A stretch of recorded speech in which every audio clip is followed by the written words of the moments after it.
Well, hello again, everybody. Good morning, good afternoon, good evening, wherever you are in the world. Welcome to today's webinar on the state of diversity reporting in Europe, which is part of Conference Board's Sustainability Watch series.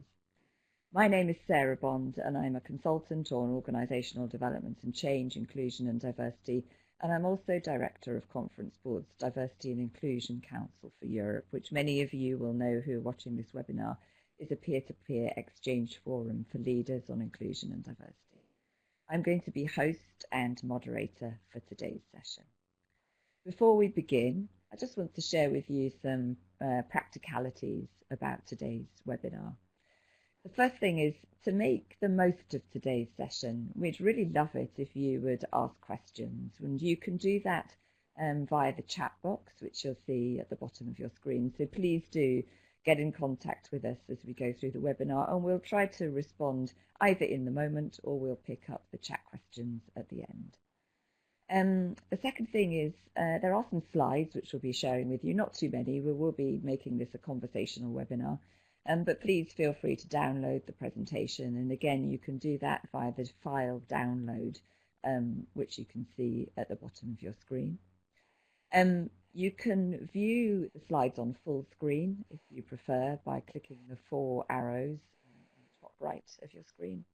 And also finally, we've really encouraged you to share the slides with your colleagues and indeed the whole webinar with your colleagues, which will be available on demand. Just the other thing to say for those of you for CPU credits, please type your full name and email address in the space provided. Click OK when the pop-ups arrive. You have to stay online for the whole webcast, but I'm hoping you'll do that anyway. And just to say that credits are available for participation in the live webcast. Okay. Well, with those housekeeping over, I'm really delighted to introduce to you today today's panelists. We've got Anu Soch and Tanguy de Belair with us today, and I wanted to tell you a bit about each of them. Anu, who many of you may know, is Senior Sustainability Researcher for Europe at Conference Board. He leads the Sustainability Research Practice for the Sustainability Centre in Europe. Anu started his career as an environmental consultant, focusing on strategy, innovation and compliance, and then transitioned into corporate sustainability roles, where he's got experience of leading and delivering sustainability strategy, supply chain, circular economy, and social enterprises programs. Anu's previous roles prior to Conference Board, including positions at PwC and at EDF. And Anu, it's great to have you here with us. And in fact, without you, we wouldn't be having this webinar. So thank you very much for being here. Tanguy, it's lovely to have you with us as well. Tanguy is Inclusion and Diversity Director at Vinci. Tanguy graduated with 6 majors in finance, international contracts, business administration, international tax law, fashion design and draping. And during his 30-year career, he's worked in 24 countries and 2 business sectors, infrastructure and fashion. So 2 very contrasting sectors. With varied leading roles as Chief HR Officer, CFO, CEO, Head of Women's Tailoring, and now as Chief Diversity Officer. So he was appointed Global Chief Diversity Officer of the Vinci Group of companies in 2016. And Tanguy is a member of the executive of the Diversity and Inclusion Business Council. Tanguy, great to have you here with us today as well. So, today's session is about external reporting on diversity by companies in Europe. So what companies report on, why they report on diversity, what gets in the way of reporting for companies, and tips on how to report. We're going to be drawing for this session on some of the key messages from Conference Board's recent report called Diversity Reporting Under the Spotlight. And this report was initiated by Anu, and Anu and I co-authored it with another colleague from Conference Board called Marion Devine, who's unable to be with us today. And as well as the theory and the kind of desk work, in today's webinar, we're also going to be drawing on the real life experience of companies such as Vancy, so we can really explore what does external reporting on diversity mean in practice. Okay, so that's the plan for today's session. Before we get into the report findings and the sort of details of external reporting, there were just some initial questions that I wanted to put to the panel. And Anu, I wanted to kick off with you, if I could, please. So, as I said, the report was a real collaboration between Conference Board sustainability and diversity and inclusion teams. But it's fair to say that it was you who was the real driver behind this report. So you came to Marion and I and said, how about doing a report on diversity reporting? And I wanted to know if you would share with the people on this webinar a bit about the background to writing the report, what inspired you to write it, who you had in mind as the audience for the report, and why you thought it might be of interest to people in Sustainability Watch to be exploring questions around reporting on diversity. Sure. Thank you, Sarah. Well, so let's take the storyline is, if you look at the field of non-financial reporting, or if I was to use the umbrella term sustainability reporting, has been evolving quite rapidly. I mean, there's a lot of interest in sustainability reporting. There's a growing expectation. And every year, what we have been doing since a number of years is actually track the state of sustainability reporting. So in Europe, what we do, that essentially we look at 90 practices for environmental, social, and governance reporting indicators to look at how companies are actually, what are companies reporting on, and what do they actually talk about in those reports. Now, when I was going through the data and looking at the diversity reporting indicators in the as part of the big data, I thought I was sitting on a gem. And going back to my olden days as a practitioner, whenever companies release their sustainability report, there was always a keen interest to read other companies' report to see how they are telling their story, and also to understand what are the kind of metrics they're reporting on. So when I looked at the D&I data, I guess the other thing was we were looking at data for across Europe, because often you see reports which are focusing on a particular country. So, for example, you could look at diversity for the UK in FTSE 100 companies, or in France for CAC 40, or in Germany for the top 30 listed companies. But actually, when you look at big data for actually what's the state of diversity reporting in Europe, there was not a report which was actually talking about it. So actually that inspired me to say, actually, we are sitting on a lot of good information. How do we actually bring that to our members, and of course other people as well who are interested in the topic of diversity? And in terms of my hope, going back to what the idea was, when you look at the topic of diversity, I'll not go on to the reasons of why it's important for businesses to consider.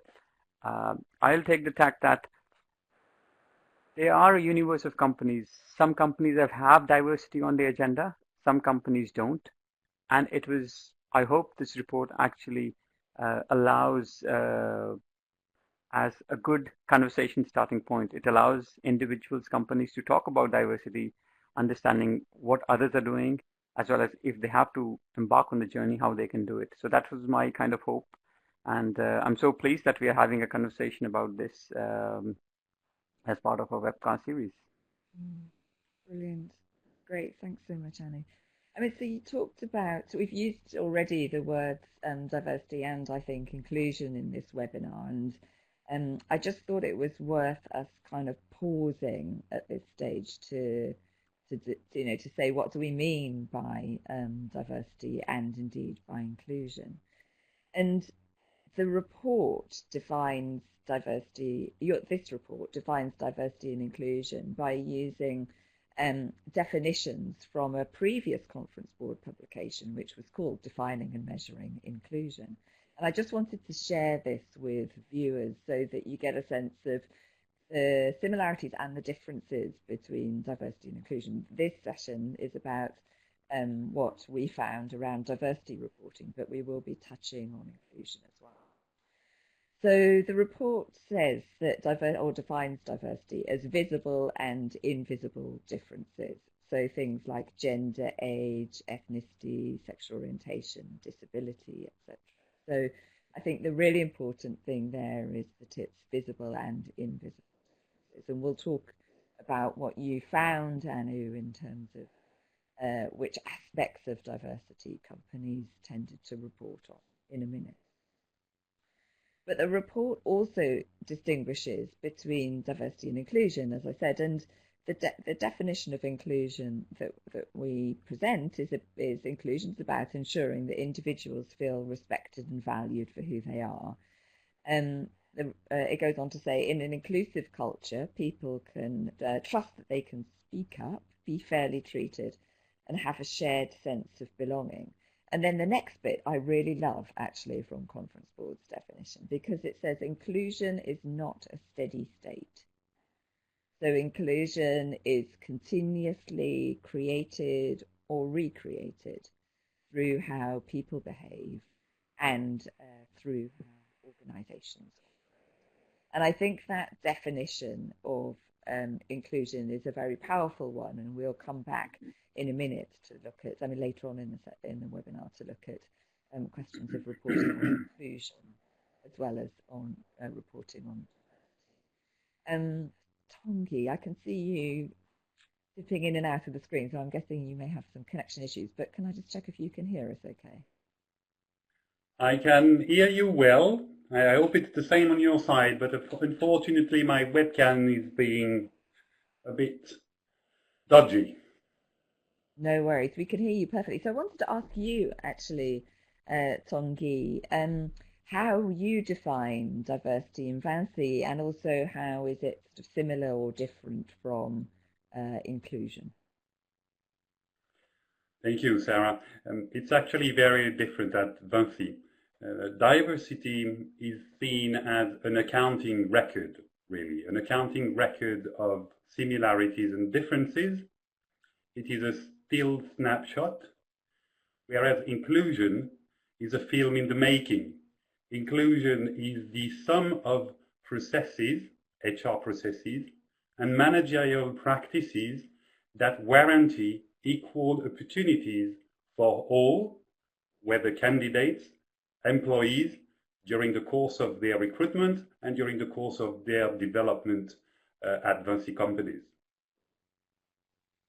Okay, so it's really interesting, isn't it, that both for Conference Board and for VANSI as well, just a really clear distinction between what we mean by diversity and what we mean by inclusion. And I think bearing that distinction in mind as we go through the webinar is going to be really important. All right, so Tongi, I can see that your camera's frozen, but I'll keep asking you some questions because I'm really curious to know what you think. No problem. Okay, brilliant. So listen, so you and I know from our work that in order to report anything externally, of course, the first thing is to gather data on diversity internally. It goes without saying, you need to have the data in order to report on it. And I thought we should just spend a few minutes looking at internal data gathering and reporting on diversity before we move to external data gathering. So I was curious to know, Tongi, from you, what kinds of data you gather on diversity in VANSI, and also, if you're able to say, what kinds of data you gather on inclusion. Yeah, thank you, Sarah. Indeed, this is two different sets of data that we collect. On diversity, we collect mostly genders, age, disabilities, seniority, and types of employment contracts. And that's all very formatted. This is all collected through the global group reporting tool. So every VANSI company at every corner of the planet do use the same reporting tool so that I have a consolidated vision at group level. As far as inclusion is concerned, this is a more informal reporting that I keep to myself on an Excel sheet. And there are two elements that we are regularly checking. Is first the number of people who are using our dedicated platform, which is designed to test the resistance of your organization to discrimination risks. So really, this is open to all of the 200,000 VINCI employees around the planet. You can go on this platform and through 150 scenarios and business cases, check how resistant they are to discrimination risks. So there I keep internally a record of the number of employees who are using the platform. And I do that at various times over years so that I can see the people who have improved in being more inclusive because their resistance to discrimination risks has increased as a resistance percentage. So this is really what we do for inclusion. The other element we track on an Excel sheet is the number of diversity-centric training modules that we have. And we also track the total number of hours of training on diversity-centric programs. Okay, that's really interesting, Tanguy. So the first one is about resistance to discrimination as a measure of inclusion, and the second one is about participation in diversity-centric training modules, you said. I mean, one of the things when Conference Board did its research last year on monitoring and measuring inclusion, what it revealed was that there isn't really any consistency at all in terms of how companies measure inclusion. I think a lot of companies are struggling to define inclusion in a meaningful way in the first place. And then there's not much consensus about the factors that contribute to inclusion.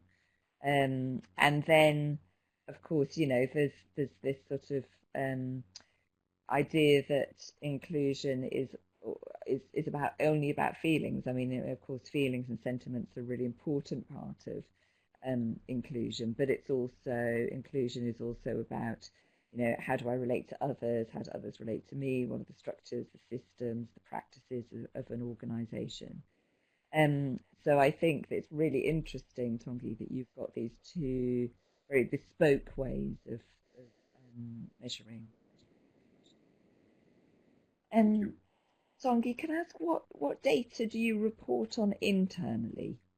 So you talked a bit about how the data you gather on diversity and on inclusion, and I'm wondering, what do you report on of this internally? Internal reporting in the sense of reports that are shared across the members of the executive committees are all those ones I described earlier. They are actually marked on a quarterly basis, strictly confidential, and they are circulated to all members of the VINCI Group Executive Committee. After they've reviewed it, sometimes comes some dedicated meetings to sit on them and speak on what they mean and what's the way forward. Yeah. Thanks, Tanguy. I can see in the chat we've got a couple of questions about the platform. Are you okay to answer those if I share them with you? Somebody, one participant asked, what's the platform called? So you talked about this inclusion platform and whether it's a bespoke one to VINCI or whether it's a more publicly available platform. Are you able to share anything on that? Yes, of course. This is actually a VINCI developed platform, internal. We've called it VINCI Fight Discrimination, Do You? ? And typically what we have there is 150 business cases again, and I will give an example if you want. And you have to decide whether that situation occurs never, all the way to systematically. And the platform is capable of measuring whether that never or anything all the way to systematically creates an exclusion risk for this business. Typically, one of the situation is when we are recruiting, when we establish the shortlist is shared between several recruiters and no recruitment proceeds without a concerted opinion of at least 3 persons. And then you decide this happens always, then you're sort of on that front immune to exclusion risks.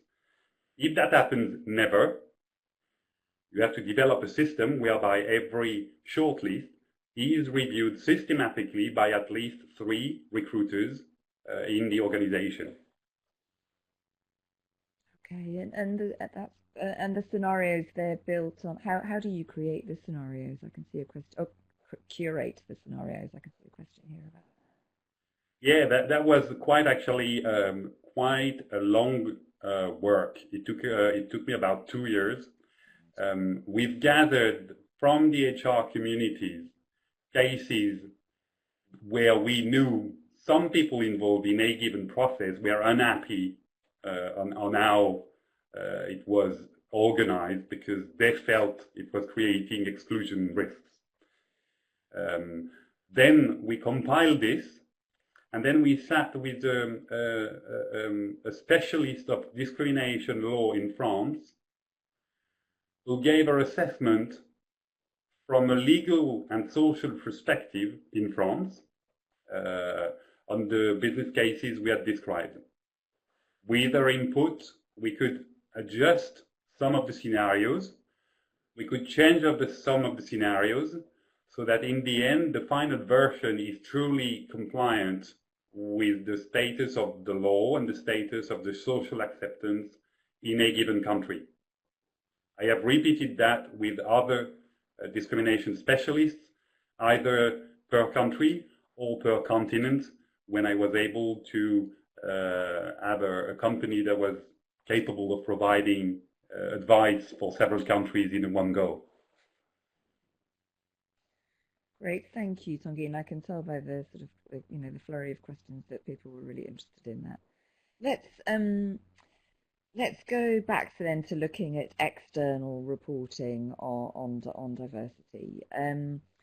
So we know that there are many benefits of diversity reporting, and the report, in fact, identifies 3 of these benefits. It talks about how diversity reporting sends a strong signal to external stakeholders, to clients, to customers, to future employees, to investors, etc., about the kind of business it is, in terms of values, in terms of strategy, in terms of culture, and of course in terms of performance. Anu talked about the business, briefly mentioned the business benefits of diversity as well.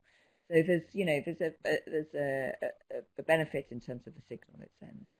There's also, I think, a benefit in terms of enabling, reporting enables companies to tell their own stories around inclusion and diversity, to be transparent, both about the successes of their work on inclusion and diversity and, of course, the challenges that they're facing. And we know that companies have largely not got this right, that there's more to do, and that companies that are transparent about acknowledging both the challenges and are putting in place plans to address these are more likely to be favourably regarded, even when things go wrong, than those that deny that there's an issue. So we highlight that in the report as well. And then the third reason that the report, or third benefit, if you like, that the report identifies from external reporting is that external reporting, of course, can drive internal change. And the report picks out that in the UK, since 2013, companies have been required to disclose the number of women and men board directors, senior managers, and total employees.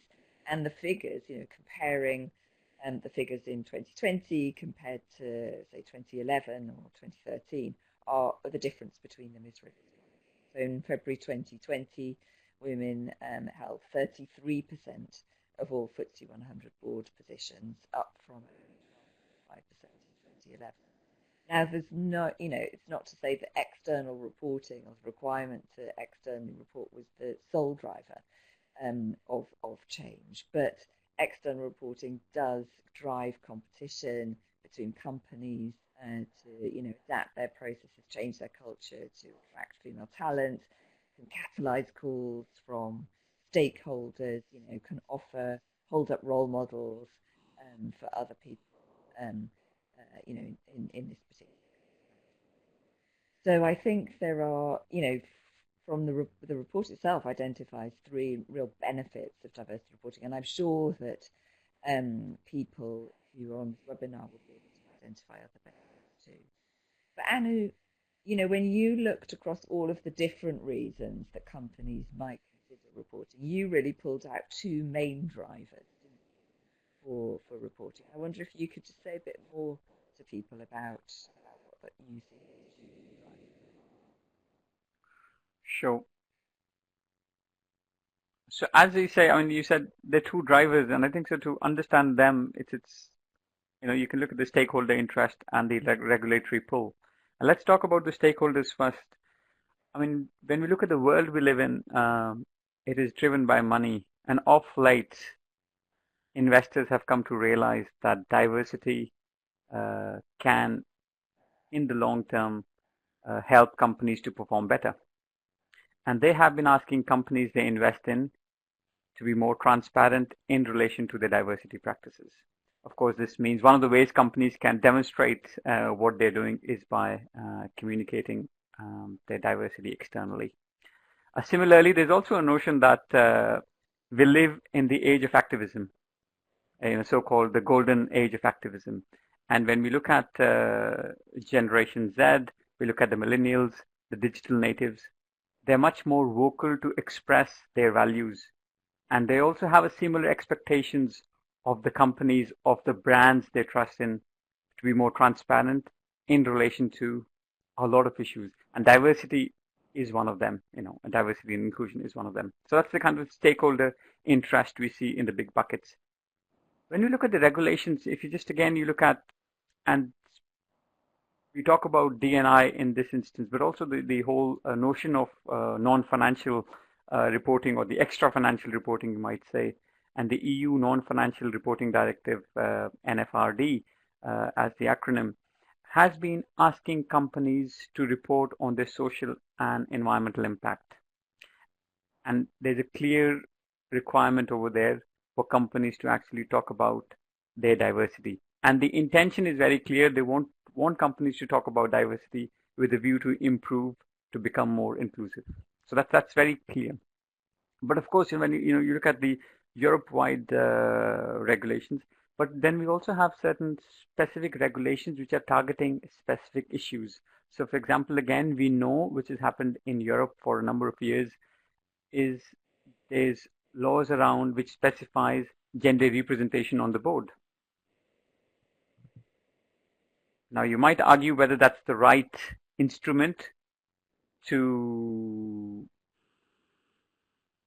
have progression in diversity, but at the same time, what that is asking companies to do is talk about it, disclose the number of women on board, and that is actually driving the shift.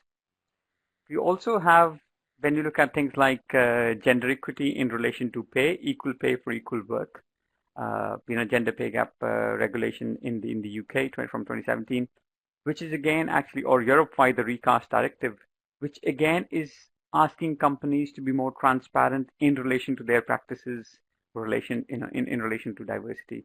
And of course, these are just some little trigger points. And I use the word little trigger points because actually what this is doing is, companies might already be thinking about it, but the regulation is actually reinforcing the point that you have to talk about this and you have to be transparent in the way you go about doing your business.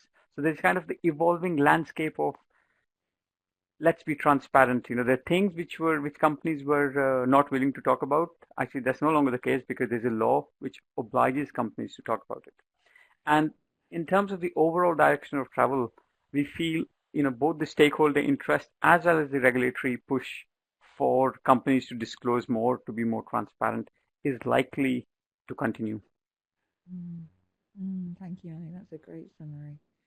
Tongi, I was wondering about Vancy's external reporting on diversity, and we're going to talk in a little bit about what you report, but I was wondering about what the main drivers for reporting on diversity are for Vancy.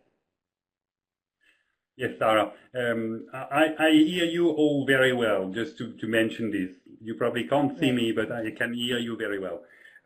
What we are reporting, why we're reporting externally, there are two main reasons. The first one is that we want to continue to attract talents. And in this world, if we are not capable of projecting an image of our diversity and our inclusion endeavors, we will not attract talents. They will go to other companies. That's the first one.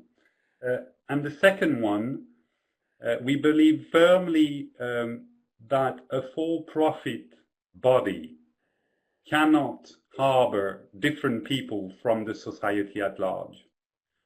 We must have people in the organization that are a representation of people in the society at large. So that's really the two main drivers for us that make us report externally diversity and inclusion data. So it's very much a sort of talent-driven rationale, really, for diversity reporting. That's right. Yeah, great, thank you. So let's turn now to what the report says, Anu. So you gathered together the data, and I'm curious, what did the report? What data did you find about external reporting on diversity? What does the report tell us about disclosure rates by countries or by sectors, and what kind of data is most commonly reported? Sure. So let's look at before we go into the data very briefly in terms of a high level kind of a storyline of what emerged out of the data. And actually, so what we found that in Europe, and of course you can translate that to other regions as well, but in Europe the reporting is still, I would say, it's early days for diversity reporting. That's number one. Number two, I think as I mentioned before, companies who are doing it, it's great. Companies who are not doing it actually should start to consider, because the drivers are likely to increase further. So that's number two. And number three, of course, it remains to be seen. We know that how can companies use reporting the data as a means to improve performance? It remains to be seen. It's too early days to actually know how companies are using it. But I think those are the three key points which are very important as a summary high level. But let's look at the data, what you have. Let me first explain you in terms of how to read this chart, and then we can navigate through this.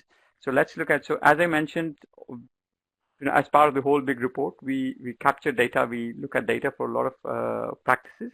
But in terms of, for this particular report, we've analyzed reporting disclosure rates for these 8 indicators. So there's a lot more, but we've chosen to pick up on these ones. In terms of what this chart is showing, so the total data set is about 2,400 companies.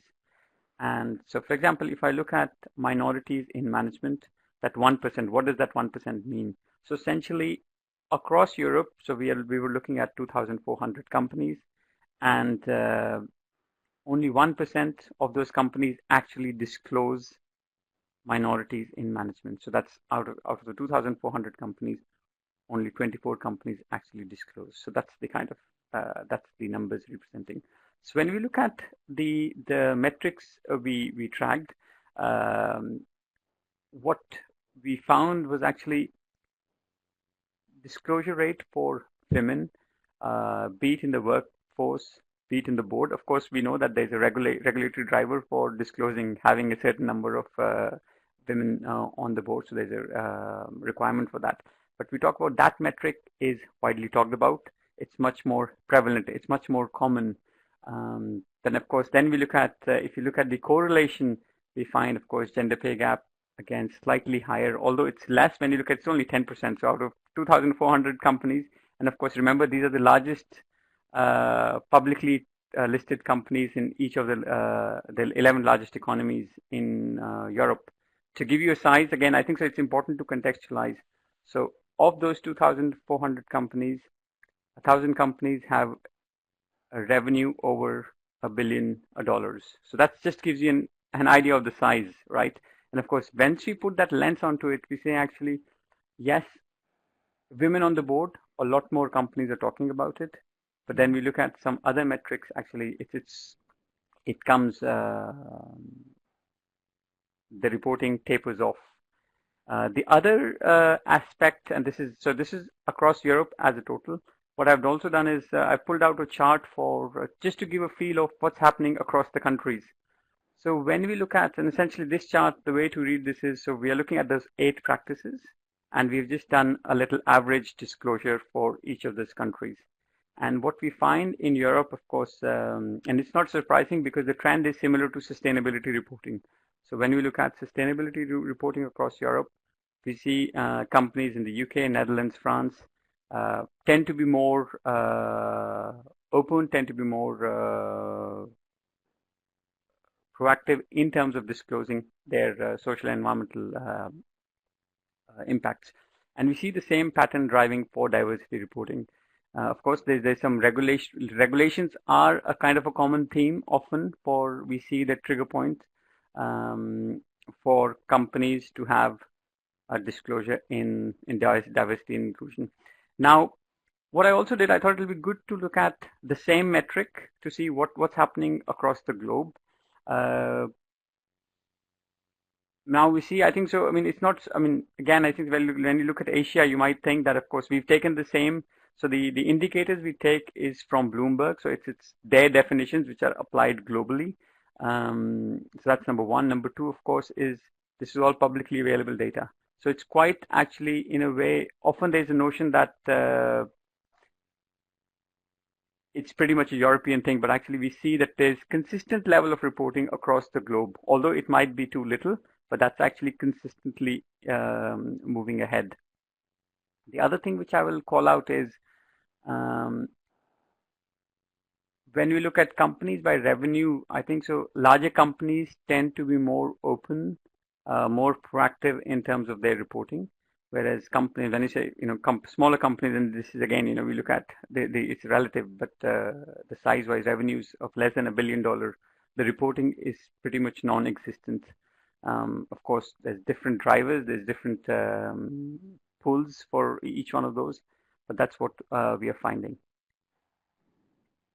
So interesting, isn't it? I mean, the previous slide and this slide, I mean, the two things that really struck me when I looked at this data were the low levels of reporting on diversity overall, and then the extraordinarily low levels of reporting on anything other than gender.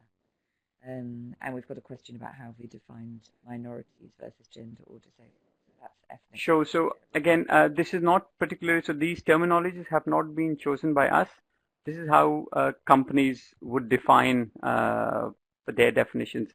And what Bloomberg is doing, they are acting, in this instance, Bloomberg and a lot of other data providers, they aggregate what companies are reporting under those terms. So it's pretty much they're using technology to search what companies are reporting in this field, and they use that as a means to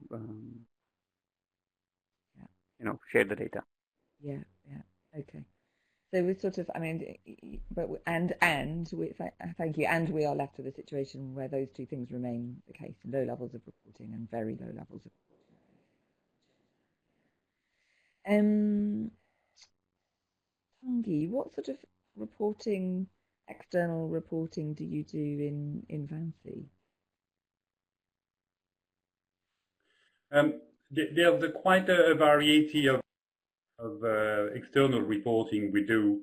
I would say that we typically and regularly provide information externally about gender and disability. That's really the two areas where for several years if not many. We've provided every year information externally. Okay. I mean, I'm wondering about what your thoughts are about why more companies aren't reporting. I mean, again, the report identifies, 5 reasons, and one of those reasons, recognizing there's different kind of environments. One of those reasons is around the challenge of gathering data from employees, on things like areas like ethnicity or disability or sexual orientation. And, many employees are rightly skeptical about handing over personal data if they're not sure how it's going to be used, or they don't, they don't trust how it's going to be used, or they don't feel that it's going to be shared. Or the culture maybe hasn't been one in which questions of inclusion and diversity have really been talked about beforehand. So that's one kind of major challenge that the report identifies. Another challenge that the report identifies is that it simply says, for a lot of companies, reporting on diversity just hasn't been seen as a priority. Diversity hasn't been seen as a priority. And there was some really interesting data from a 2019 conference board report, which said that workforce diversity and the gender pay gap were in the bottom quartile of hot button, that's the phrase, hot button issues at CEOs for 2020. Actually ranked 15th out of 19 hot button issues by men in the C-suite, and 6th out of 19 by women in the C-suite.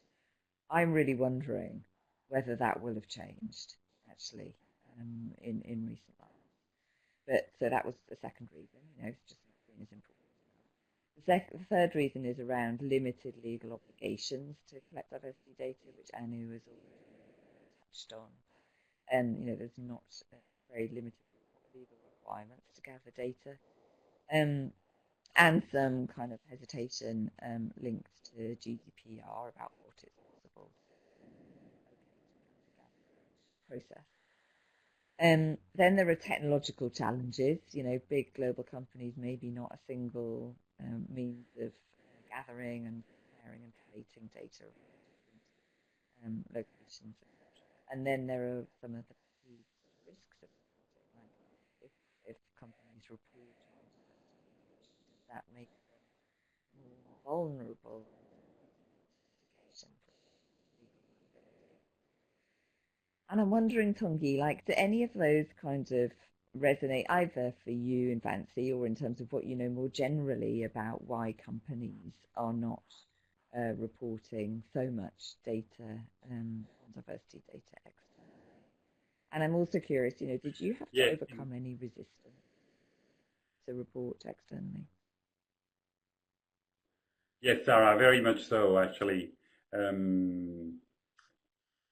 External reporting on diversity has many issues, and it's an issue, as you described, for employees themselves, about disclosing about themselves. It's an issue for a company, how it's going to be perceived for the various types of people they have. It's about shareholders as well. This is important, what you disclose on diversity for their own decision to keep investing in your company as a shareholder. And this is important to every talent retention and development plans, obviously. I remember some resistance around disclosing at the time the very limited number of women we had in the C-suite at Vinci. To be very clear, we have had the first woman sitting at the executive committee of the group this year only.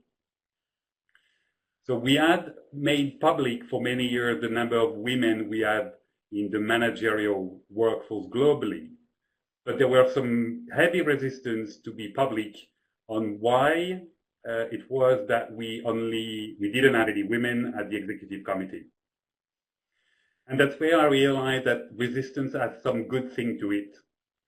Because for many years we knew that if we are grooming more female managers, at some point we have to free the access to the C-suite. Otherwise, it's useless. At the same time, the the shareholders meeting also queried the management of the group on how was it that there were so more women every year in managerial ranks, and that they didn't see any of them appearing at the C-suite. So the combined effect of shareholders' queries and the growing numbers of female in management globally made us comfortable into disclosing that we didn't have any women at the Exco, that now we have one, and that we have plans in place to have more. And really, I believe that this is key to being comfortable with reporting diversity and inclusion externally. You can't report for the sake of reporting.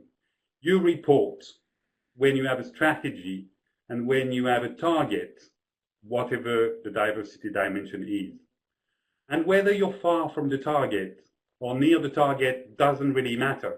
The point is that a reader of this public information is comfortable that there is a target and that we are moving towards it. I think the general public is much more accepting a slow progress than a report without narrative, or that no report at all. Yeah, yeah, that's such a good point, Tanguy, that it's not just about reporting the data. It's also about reporting the meaning of the data and how as a company, you're going to respond and react, as you say, the strategy or the plan in response to the data. I think that's a really important point. Anu, so what kind of examples of external reporting on diversity are you able to share? I mean, just in case people who are watching this webinar are curious about, well, what does external reporting on diversity actually look like in practice? Sure. Before I do that, very briefly, I saw a question from Teresa regarding the data we explore in the report. So yes, that's right. It's publicly data from publicly listed companies, which still, of course, when you look at the universe of companies, it makes a big data.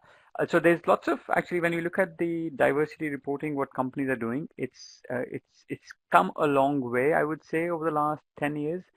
We have picked out a few examples in our report, but I've just picked out one over here to show, and this is from Barilla, and it just is a nice example of how they have, in a way, talked about 4 different things, and of course they talk about inclusiveness as well, which is important because again, you're mentioning about diversity and inclusion, and actually how they have gradually talked about. So they've defined what the metric is, that they've given a little definition, and then they have talked about the progress they have made over the years.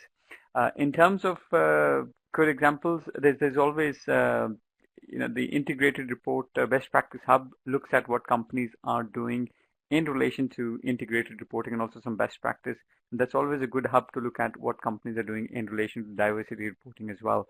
So there's lots of kind of best practice out there in terms of variety of reports. And again, I think so. What Tanguy made a really nice, I'll say it's a really nice point that it's good to be transparent. Let's put it on the table to talk about it.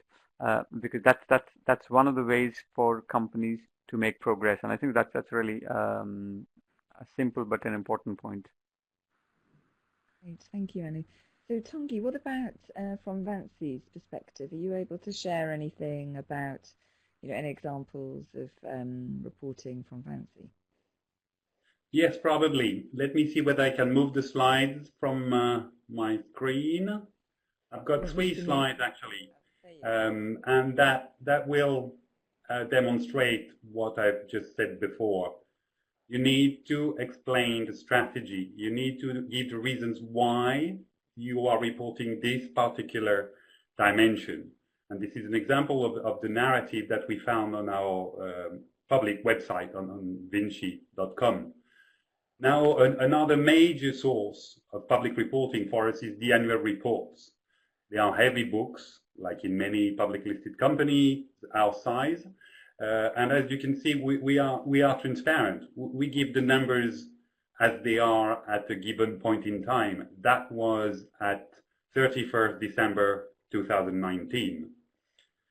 And if we go one step further, again, we explain where do we come from. The previous slide was about where we are at 31st December 2019. This slide is where we were before and where we want to go. And typically, regarding women in managerial positions, we have a target that's available there in the annual report of 25% of managers will be female by the end of this year, 2020. To give you the magnitude of it, the managerial people at Vinci, this is 43,000 people across 100 countries. And I tell you what, we are probably not going to make it at the end of this year. But we can explain it, and we'll explain it in the report. And we'll address the methods to make it happen at a later date that we'll publish, and we're comfortable with that. So really, this is what we do. The narrative, why these particular dimensions, where we are at a given point, and why we are there and where we want to go. And I made a research to prepare this interview, and I found a very interesting data. I looked at all the annual reports since 2002. No, actually before, since 1999. In the 1999 annual report, the word women appeared nowhere at all. In the 2019 report, the word women appeared over 50 times. And the size of the report was the same in 1999 and last year. Obviously, then we go into qualitative exercise, and this is just an observation. We don't have a target of the number of times we have the word women in our reports. But I thought this was really demonstrating how attached we became to more women in managerial positions, and since 2018, more women into the C-suites of the Vinci companies. Mm-hmm. Thank you. Do you think, Tanguy, or indeed Anu as well, that the events of this year will change reporting on diversity and maybe inclusion for companies in the future? I mean, obviously in relation to Black Lives Matter and the work that companies are doing around race and anti-racism, and indeed around things like, flexibility and working from home. And I mean, do you see that what's happened over the last 6 months will change reporting on diversity at all? If you'd like me go, Anu, on this one first. Yes, it's changing, and this is a good thing that it's changing. As I said earlier, we report this information because we want to continue attracting talents, and we want to mirror the society and the way the society works. So if the society pushes us onto how visible are Black people in our companies, we have to give something in the annual report or other public information. If the society pushes us around sexual harassment, around Me Too, we have to have a stand. And maybe we are not going to publish a very good figure, but we are going to publish a strategy to improve it. And that's where we have to listen and to adapt to the world that we are in. A corporate body is nothing more and nothing less than a citizen in a given country, a given continent, and therefore has a role to play, or at least a personality to incarnate. So that's important. I must say that we'll probably emphasize the matter of women in the upcoming annual report. Around Black Lives Matters, we are still assessing the depth of the issue. because one element to decide to report is also how relevant is this to Vinci companies, business-wise, client-wise, stakeholder-wise.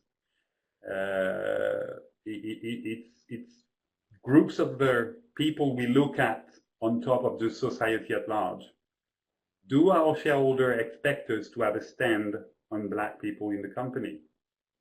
Do the shareholders have a stand? Do the stakeholders have a stand? Do our employees have a stand? And we are assessing this currently.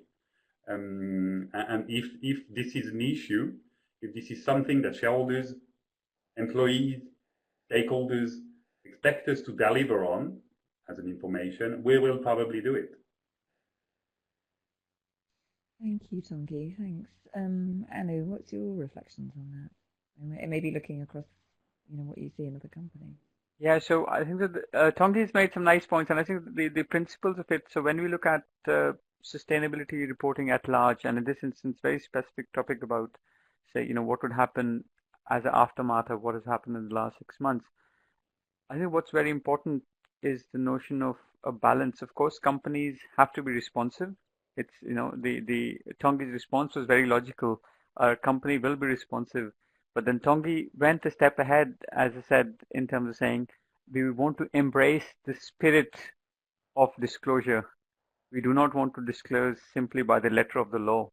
And the instance is we don't want, and this is where it is, you want companies who want to talk about certain issues, but they want to, you want them to walk the talk.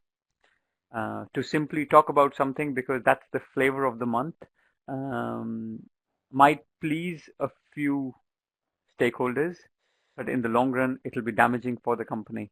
So, as I think the real assessment of what are the issues really material to us, are the issues really important, relevance to us, and then companies choose to respond. But we will see the balance in terms of, or the space which certain issues get changed. And for example, with completely different topic, we know health and safety has had more space already this year when the reports were launched in the summer as a way to communicate that we have good, robust systems in place to be a resilient company. And I think that's the message. So companies are very tactical sometimes. They have to be tactical and responsive to the issues. So, it would be a really interesting thing to track, I think, Anu, as we, maybe look at this report again in the future about what did change, if anything, this year. So I'm aware we've only got a couple of minutes left, and I wondered if either of you, maybe starting with you, Anu, if you've got any sort of final tips for companies that want to report. I think let me. There's we mentioned about these in the report, but let me pick out two just to simply talk about. Number one is be clear on the purpose of reporting. Reporting is a means. We of course, being transparent is important, but I guess before you embark on any exercise, you just need to, companies need to ask, why are we doing it? And where does this fit in with how will the reporting itself help us to drive performance or help us get to where we want to do? So I think that I'll pick up on that as the first point. And of course, the second thing is, of course, we know that companies are moving towards, because diversity is a material issue. Let's not treat this as something of a separate update or a separate report. Let's bring it in line with the main integrated annual report, sustainability report. But let's try to adopt an integrated approach to talk about diversity. But that's how a real change will happen. Great, thank you. And Tanguy, any final tips from you for companies wanting to improve their D&I reporting practices? Yes, definitely. First, I agree with these 5 points I see on the screen, and this is definitely a driver for me. One thing simple I would add, reporting D&I is not a D&I strategy. So you have to have the strategy in place, and the report is only evidence that your strategy is in place, that it is effective. And indicators only do the job of indicators. They show that you're on the right course or not, and that's all they're here for. Yeah, that's a very good reminder, isn't it? That we can get over interested in the report and not inquire sufficiently into what's happening behind, what's going on in organisations behind the numbers. So thank you for that. Anu and Tongi, thank you both very much indeed for your contributions to today's conversation. The report is definitely well worth reading, and really appreciate again, as I say, your time today. Just to say, there's an upcoming webcast which you might be interested in: Business and Society, Sustainable and Inclusive World. That's Thursday, the 18th of November. And to all of you listening, thank you very much for giving us your time today. We'd really love to hear from you. Tell us about your experience of today's webinar and what we might do differently and better for the future. So Tongi, Anu, and to all of you on the webinar, thank you very much indeed, and enjoy the rest of your day. Thank you.